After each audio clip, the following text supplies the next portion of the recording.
Hi guys, welcome back to my YouTube channel. I am Aditi. I am a business coach for advanced freelancers, and in today's video we are going to be talking about how to identify toxic clients, how to deal with them, or how to stay away from them. So without any further delay, let's get started. So when you start working with a lot of clients in your time as a freelancer, you would come across multiple such clients who are toxic, who are not worth your time, or who've given you a very hard time. So this video is going to talk about the characteristics of people or of these people who have these toxic traits and do not do anything to help your business at all. The first thing is time. These people do not value your time. If they book slots with you, they do not end up there on time. They keep cancelling it. They do not jump on the call at all, keep making excuses. So that is one very telling sign of a toxic client. It is okay if it happens a couple of times, and there is a genuine reason for somebody to not jump onto the call with you and they want to reschedule. Please go ahead with that. But if this is something that has been continuing for a very long time, it is time to take a hard look at it. The second sign is when a client takes a very long time in responding to you, and when you are given the work by them, they will keep following you and chasing you every single minute, which means that you needed some brief from your clients for any of the services that you're providing, and they have been denying it, or they've been delaying it for, let's say, 3, 4, 5, 6, 7, 10 days,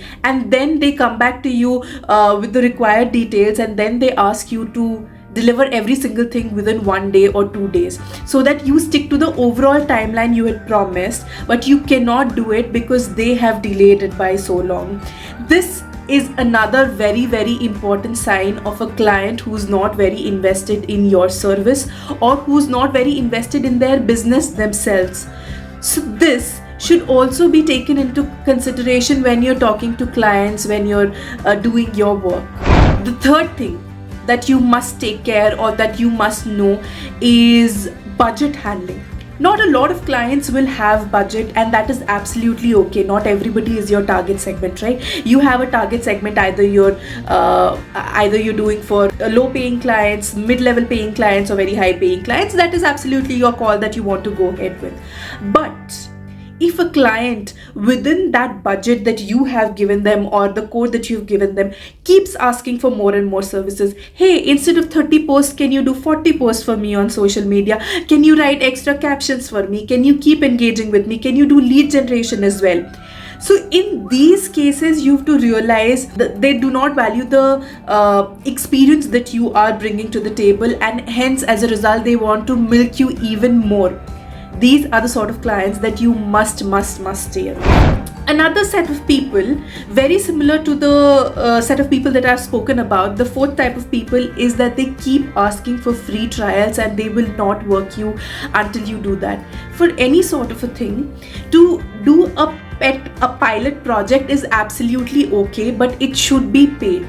Instead of doing a 1 month retainership or a 6 month retainership with a client, what you can say is that I will do one project for you at a certain cost. If you think that it is okay to go ahead, I will take it up on a retainer basis for a month, for a quarter, for 6 months, etc. But if they keep telling you that no, I cannot work with you until you work 1 month for absolutely free, I'm not going to pay you anything, I will look at your services and only then pay for you, do not go for it. Even when you're starting off as your career, you have to realize that these people are thriving on freelancers who are doing that. And if we are able to stop that, if we are able to ask for that amount of money, that value, people will stop doing that. And as a result, overall, we'll be able to do better as freelancers, right? Another set of clients, very toxic trait, is that they never pay or never pay on time. This is something to take care of when you're choosing clients as well.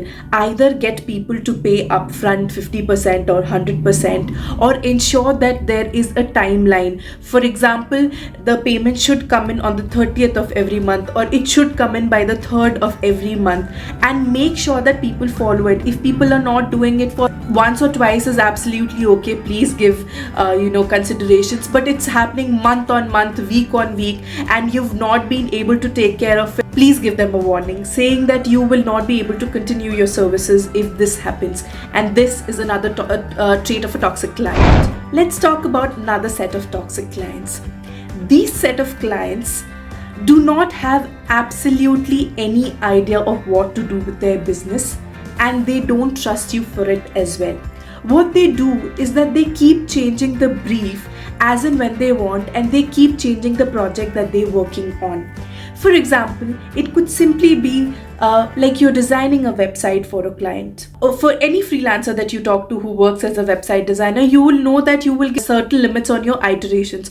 You can give 2 design iterations, you can give certain number of changes, but they keep changing. For example, they want a separate theme every single month. They want you to change the project or the designs every single month. They want you to change the theme every single month, which means they lack clarity in their business, in their own project, and that is going to harm you as well, because you have a time limit, you have a delivery limit, and you have to do that for you to be able to complete your services.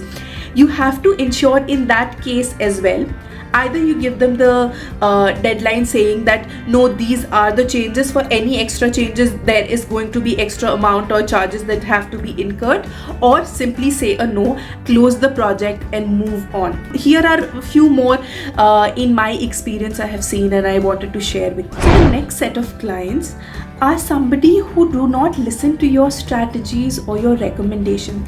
You come as somebody who has experience and you're providing that experience as a service, right? For any kind of freelancing that you're doing, they want to take control of that entire project, and they want you to be only an extension of what they are doing, just like an extra hand.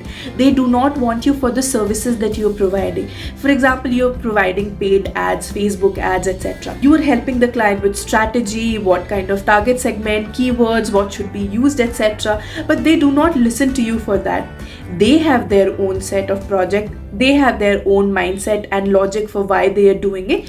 They just ask you to execute it. If that is a part of your contract, it is well and good, but if not, if they've hired you to take care of your entire project, it's time to raise this with them and talk about the issues that you will face if there is difference in strategy between 2 people who are doing this project. It has to be driven singularly by one single person's strategy and iterated. It cannot be you as a freelancer, is doing strategy and working on it, and your client is doing something else and he wants to force you to do it.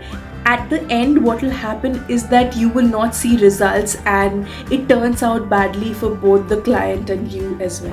And the last set of clients who are toxic, what they simply do is that they want every single thing by tomorrow, results by tomorrow, and they will not pay you if you don't deliver it to them. While you must always mention clearly a timeline for achieving desired results, you simply cannot do any magic or wonders in a day or a week, etc., right? That is what a client does not understand. You started paid ads, why am I not getting leads from the next day itself? You've designed the website, why am I not getting sales? You're managing my social media, why am I not getting sales? You have to make sure that you first talk to the person or your client about the expectations and what you're going to deliver. You're not going to deliver sales, you're going to deliver something else. You're going to deliver engagement, or you're going to deliver the ability for somebody to place an order, and then you support them so that they can achieve their sales. That is something that has to be made very clear in the beginning itself. In spite of that, if a client is focusing on only sales, it's time for you to let them go.